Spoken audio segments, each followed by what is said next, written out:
এটি হচ্ছে ভাওয়াল রাজবাড়ি, অবিভক্ত ভারতবর্ষের বাংলা প্রদেশের ভাওয়াল রাজ্য। বর্তমানে বাংলাদেশের গাজীপুর জেলায় অবস্থিত একটি রাজবাড়ি।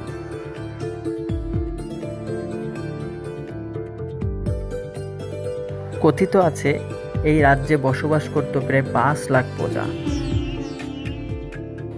এই রাজবাড়ির আওতায় রয়েছে 579 বর্গমাইল অর্থাৎ 1500 বর্গ কিলোমিটার এলাকা।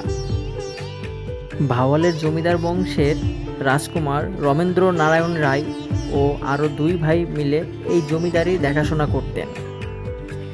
1950-এর পূর্ববঙ্গীয় রাষ্ট্রীয় অধিগ্রহণ ও প্রজাস্বত্ব আইন অনুসারে এটি বিলুপ্ত হয়। বর্তমানে রাজবাড়িটি জেলা প্রশাসকের কার্যালয় গাজীপুর হিসেবে ব্যবহৃত হচ্ছে।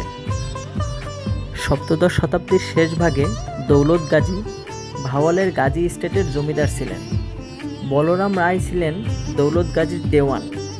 রাজস্ব আদায় নীতি পরিবর্তনের ফলে 1704 সালে বলরামের পুত্র শ্রীকৃষ্ণ মুর্শিদ কুলি খানের দ্বারা ভাওয়ালের জমিদার হিসেবে স্থাপিত হন। এই বাড়িটিকে ঘিরে রয়েছে অজস্র ইতিহাস এবং গল্প।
তো অবসর সময় থাকলে অবশ্যই বেরিয়ে আসতে পারেন গাজীপুরের এই রাজবাড়ি থেকে।